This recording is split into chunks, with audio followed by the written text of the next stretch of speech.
Well, good evening, friends. Mark Holmes here, and as always, I want to thank you guys for watching, commenting, subscribing, and being part of the Joe Boo Sports Report. Without you guys, this literally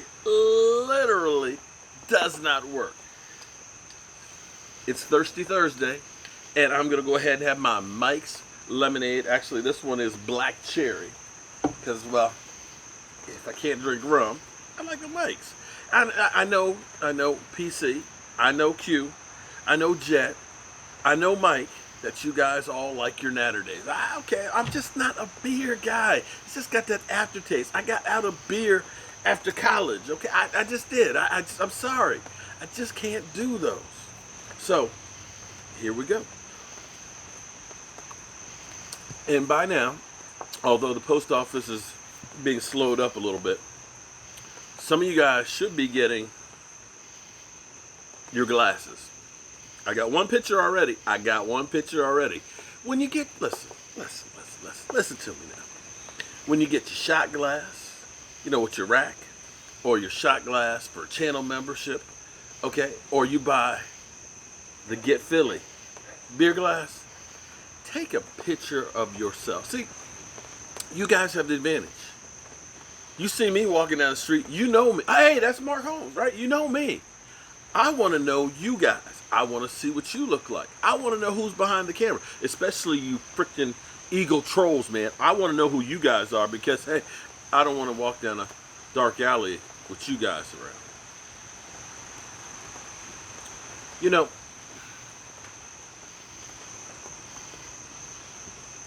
A lot of times, we have a good thing and we don't realize it until it's too late. You have a good thing and you treat it poorly. You misuse it. You don't treat it right.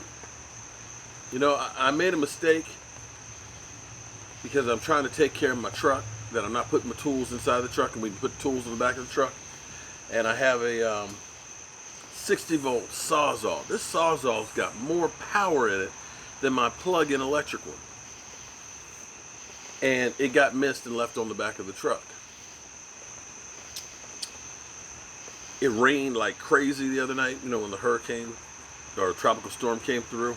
Got soaking wet and now it's not running. I needed that one today. I had another one. I had a regular 20-volt one. It was okay, but it wasn't like the 60-volt, and now I'm realizing I neglected that tool. I messed up, and now I got to take it to the Walt Repair Center and pay a boatload of money to try and get it back up and running.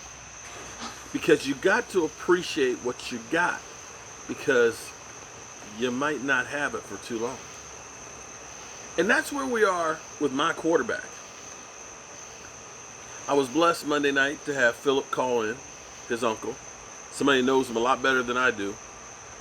Somebody who knew him as a kid and helped to raise him. Who spent time with him, of course, during the off season. He knows him better than anybody else I know. And gave us some great insight on him. I've been on Dak Prescott's bandwagon because I could see the character he has and his abilities. It's amazing that we have so many people that say Dak is trash, he's garbage, let him walk, get him out of here. I saw a really interesting tweet today on Twitter. I guess it's the only place you're going to see a tweet is on Twitter, right? But this list, since 2016, let me see if I can remember. I'm getting old. 15,000 plus yards passing. 95 passing TDs. Plus. 40 plus wins. That's the criteria for this list. Tom Brady, Russell Wilson, Dak Prescott. That's it. That's the list. And so when I saw that tweet, I retweeted it And if you follow me on Twitter, it's Cowboy Joe Boo. The same thing on Instagram and Facebook. You just look Cowboy Joe Boo, you'll find everything I have. But I retweeted it, and I said, yeah, add one more category to the list. 20 or more rushing touchdowns. Because if you put that on there, 15,000 plus passing yards, 95 or more passing touchdowns, 40 or more wins, 20 plus rushing touchdowns. It narrows down the list to one guy. Dak Prescott.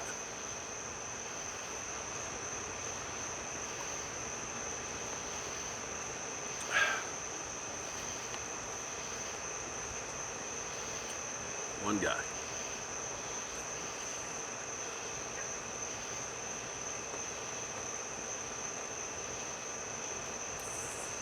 The amazing thing is when we think about that, think about this for a second. We talk about Dak Prescott regressing 2017. We think about the time when he had Allen Hurns, Cole Beasley, Bryce Butler, and Terrence Williams for receivers. We think about when we didn't have a tight end after Jason Witten retired and Blake Jarwin hadn't even really cracked the starting lineup. We were still thinking about Rico Gathers. It's amazing, too, when you think that the Dallas Cowboys were a running team first. A running team first. It's kind of amazing when you think about it. I saw something else that I thought was really kind of interesting too. This was on Facebook. Daniel Jones. Danny Dimes! Hey Danny, you know there's a coin shortage right now, right? We need to turn in as much coinage as we can. Okay, so if you got some dimes, you might want to turn them in so we have them circulating. But Danny Dimes said how impressed he was with Jason Garrett's attention for details.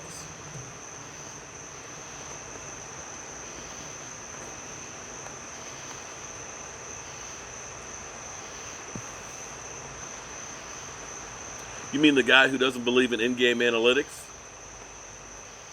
Those details? You mean the guy who iced his own kicker?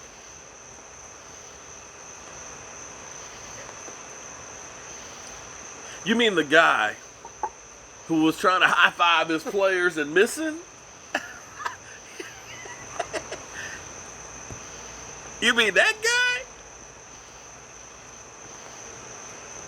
Whew. Good luck with that one, Danny Dimes. Back to Dak.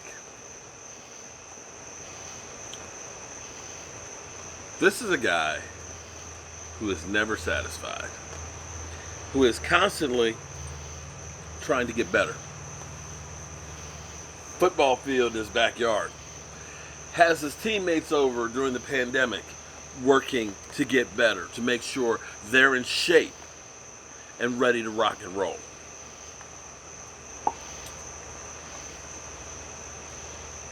Thinking about others with his charities. Stand Up for Cancer.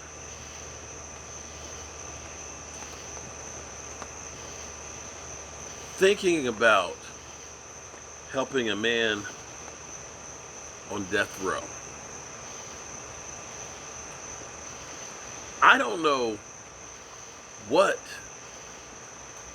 you Dak Prescott haters are looking for or expecting. I'm at the point of thinking that we could have the Lord's Son out there playing football, and you guys would probably hate on him too. I'm beginning to believe that. Because it makes no sense whatsoever. But hey, what do I know? I'm a guy with a day job and a voodoo doll. Sitting outside, drinking a Mike's.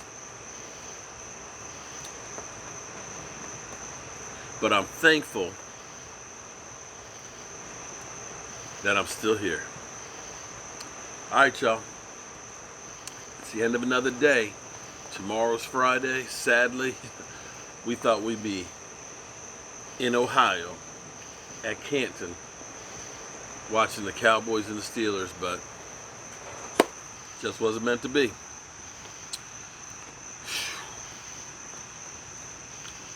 I'll see you guys first thing in the morning. Be safe. And if you're drinking some Mike's lemonades, please, no drinking and driving.